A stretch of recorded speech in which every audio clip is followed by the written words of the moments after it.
سورہ کافرون مکی ہے، ہجرت سے پہلے نازل ہوئی، اس میں 6 آیتیں ہیں۔ اس سورہ مبارکہ کا شان نزول اس طرح ہے کہ نبی اکرم صلی اللہ علیہ وآلہ وسلم نے جب دعوت اسلام کو بڑھایا اور بڑی تیزی کے ساتھ اسلام پھیلنے لگا، اور پروپیگنڈا کرنے کے باوجود، ظلم و ستم کرنے کے باوجود جب کافر عاجز آ گئے، وہ اس تحریک کو روک نہ سکے، تو کافروں نے کہا کہ چلو کمپرومائز کر لیتے ہیں، مصالحت کر لیتے ہیں، مفاہمت کر لیتے ہیں۔ آقا تو جہاں صلی اللہ علیہ وآلہ وسلم نے فرمایا آپ کیا چاہتے ہیں؟ تو کہنے لگے کہ آپ 1 سال ہمارے بتوں کی پوجا کریں تو 1 سال ہم آپ کے رب کی عبادت کریں گے۔ آپ نے فرمایا یہ تو نہیں ہو سکتا۔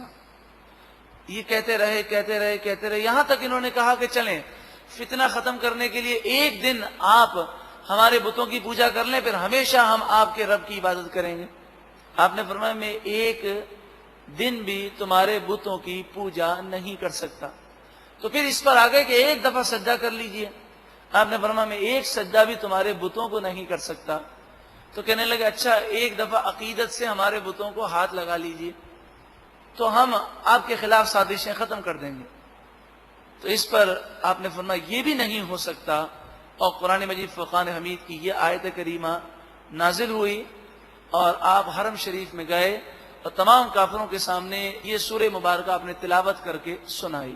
بسم اللہ الرحمن الرحیم، اللہ کے نام سے شروع کہ بہت زیادہ مہربان نہایت رحم کرنے والا۔ قل، اے محبوب آپ کہہ دیں، یا ایھا الکافرون، اے کافروں۔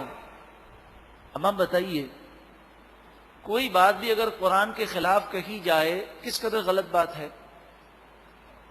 اگر کوئی یہ اصول پیش کرے کہ کافر کو بھی کافر کہنا گناہ ہے، بھئی کافر کو بھی کافر نہیں کہہ سکتے، تو ہم سوچیں کہ اگر ایسی بات ہوتی تو کیا اللہ تعالیٰ اپنے محبوب سے یہ فرماتا صلی اللہ علیہ وسلم کہ اے محبوب کریم صلی اللہ علیہ وسلم آپ جا کر اعلان کر دیں یا ایھا الکافرون، اے کافروں۔ تو کافر کو کافر کہنا چاہیے، اس میں کوئی حرج نہیں ہے۔ ہاں مسلمان کو مشرک کہنا یا کافر کہنا یہ غلط ہے، لیکن جو کافر ہے تو اس کو کافر ہی کہنا ہوگا، اسے مسلمان کہیں گے تو ہم خود کافر ہو جائیں گے۔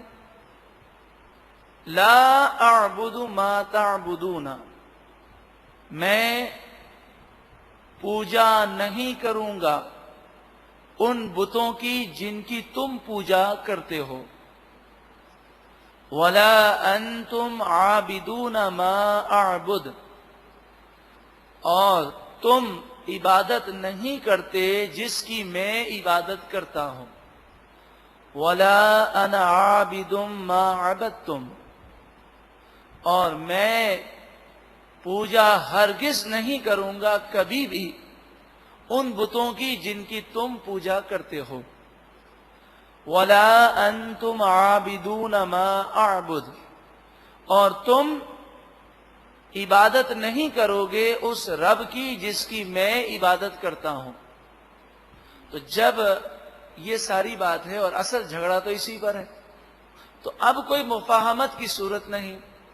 لکم دینکم ولی دین، تمہارے لیے تمہارا دین اور میرے لیے میرا دین، تم جہنم کے راستے پر اور میں جنت کے راستے پر، تم گمراہی کے راستے پر میں ہدایت کے راستے پر۔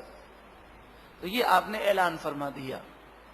اس سورہ مبارکہ کے بارے میں علماء نے لکھا کہ جو شخص یہ چاہتا ہو کہ میرا خاتمہ ایمان پر ہو، اسے چاہیے کہ جب وہ سوئے تو سونے سے پہلے اپنے تمام اوراد و وظائف پڑھنے کے بعد آخری جو اس کا کلام ہو وہ کلمہ طیبہ ہو اور سورہ کافرون کی وہ تلاوت کرے، پھر اس کے بعد وہ کوئی بات نہ کہے اور آخری کلام اس کا سورہ کافرون ہو، تو فرمایا اللہ تعالیٰ اسے ایمان کی سلامتی عطا فرمائے گا۔